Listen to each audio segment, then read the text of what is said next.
I mentioned you may be one of those people, like myself, that is turning up the volume on the television way too much, or perhaps you're leaving yourself out of conversations because you're not hearing exactly what's going on. That's not good.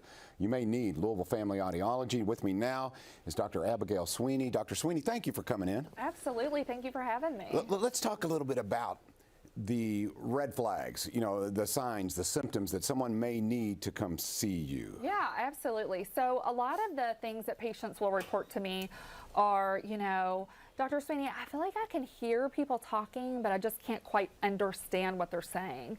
So they'll say, you know, I can hear the volume, but just not the clarity. You know, they're turning the TV up because they're chasing that clarity of the speech. Some of the other things people will say are, I'm having a lot of difficulty hearing in background noise. So I do okay and quiet, but when we go to like a loud restaurant or a party or something like that, it's difficult to hear the clarity of speech. And also ringing in the ears, tinnitus is another common sign or symptom of hearing loss as well.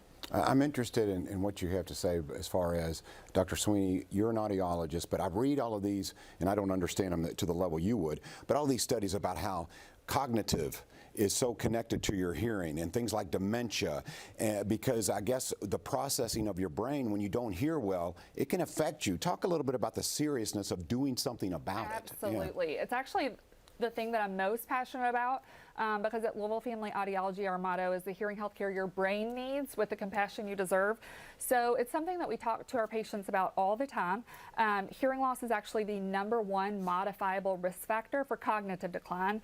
That came out in the Lancet Journal last summer. So essentially, when you are sitting there trying to hear and understand what somebody is saying, we're using parts of our memory in order to do that. And so, as we're sitting here having this conversation, I hear you, and that gets stored in my short-term memory, and I pass that over into my unconscious long-term memory, and then I process that information. Our unconscious long-term memory is kind of where, you know, your general knowledge about the world is stored. You know, the grass is green, the sky is blue.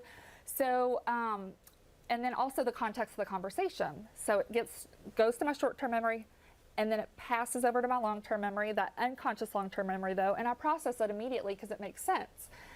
But if you have hearing loss, and say you ask me what's the biggest hurdle you've overcome, and I hear what's the biggest turtle you've overcome, I'm like, turtle? Wait a second, that's not making sense. So when I'm trying to pass it over into that unconscious memory, it becomes confusing to the brain. Right. And now the brain has to pass it over into the conscious memory. It's that extra processing that happens, that unconscious long-term memory. Now I'm having to use those extra brain resources to help me hear, so I can't store long-term information well, and that's what leads to cognitive decline and dementia. Oh, that's you really, for a layperson like myself, I understood that, so thank you very much. But that makes sense to me, because if you've got all this useless information because you're not hearing correctly, then you're really not able to expand your brain's capacity in the way that it's meant to be. Okay, right. So let's talk about another issue. And I would be included here. A lot of us, I think, are a little bit vain, and that's normal. We don't want to appear old. Can you help those who say, you know, I don't want to look like I have a hearing aid? Times have changed, right? Absolutely, absolutely. So one of the things I say to people, though, are we have a lot of discrete options, but an untreated hearing loss is much more noticeable than today's hearing aids. So you saying, huh, what'd you say, or being the butt of people's jokes and things of that nature. So if you don't want to appear old, there's sign one right there. Exactly, exactly. So an untreated hearing loss is more noticeable than today's hearing aids.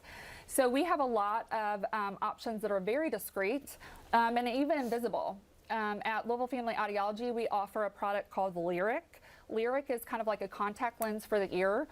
We put a device in your ear, and it stays in your ear for a period of 2 to 3 months. You don't have to change batteries. You can shower in it and everything like that. Nobody will ever see it because it's embedded so deeply in your ear. It sits about 4 millimeters from the eardrum. And so that's completely invisible and fuss-free, really. So, you know, that's just one of the very many discrete options that we have. Wow, I have heard, and you probably hear this from patients, friends of mine, and by the way, they've been to see you at Louisville Family Audiology, and they say that the difference as far as they'd become accustomed to not hearing well, and suddenly they're so much more aware, they're more engaged in conversation, everything is more vibrant. Do you hear this a lot from people who finally do something? Yes, yeah.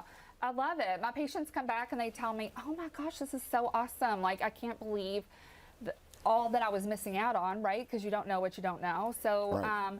they talk about also less fatigue. You know, they say, I'm not as tired at the end of the day. Because it's effortless. Yeah. Yeah, less effort.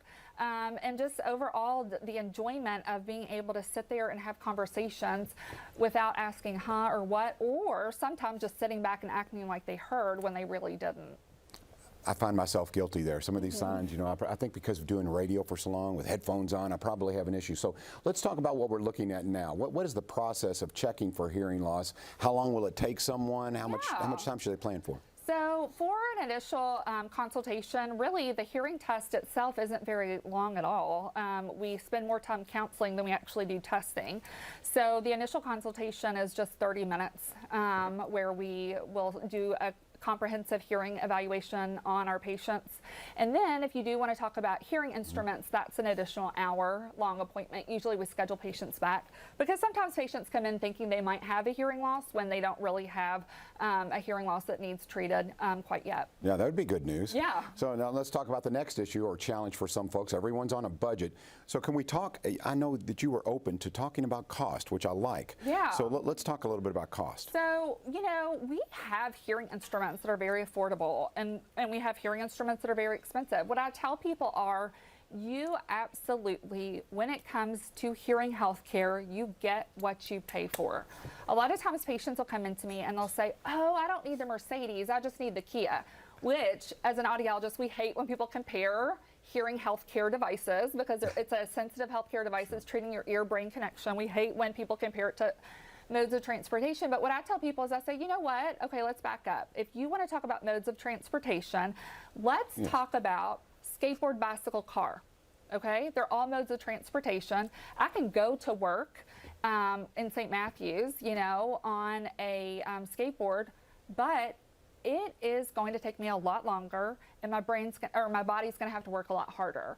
So when you get those hearing instruments that it looks like it's too good to be true, well, it usually is, then what's happening is it's a simple basic technology and the brain has to work a lot harder, and a lot of times they're not very comfortable. So people oftentimes say, gosh, I could hear, but I still couldn't understand when I was in background noise because everything gets turned up equally and everything becomes so loud. So we do have multiple price points to meet different people's budgets, but I do just want to put it out there that you absolutely get what you pay for. Wow, you've really explained, you know, the urgency, the importance of hearing and hearing health. So thank you very much. Before we let you go, the other services that you offer, and how can they set up an appointment? Should they just go via phone, via your website? What's the best way? Yeah, so we try to be very accessible. You can go to www.louisvillefamilyaudiology.com. You can also call or text 502-215-8139, and you can, you know, just one of those ways. Just call or text or go to our website. And other services, I think I've kind of focused because it's personal on the older folks, but children too. You handle that as well. So we do not provide. We will do a hearing test on children. Okay. But we don't do the young ones, the young babies. So we will do a hearing test on anybody 5 or older. And then for hearing instruments, we'll treat patients that are 13 or older. There we go. With those younger kids, they need like a lot of educational kind of audiology, and we don't have any audiologists that specialize in that at our location. But we do offer, you know, implantable devices as well with programming of, you know, the Baha kind of device, bone anchor device, cochlear implantation. We have the lyric and hearing instruments, and we do tinnitus. We have a tinnitus specialist at our location, so we are fully stocked. All right. Now you've heard the absolute truth about hearing health from Dr. Sweeney. Yes, Dr. Sweeney, thank you so much. I really appreciate that. Thank you. Louisville Family Audiology. Give them a call today. Now you know the urgency exists. All right. We're going to take a little bit of a break.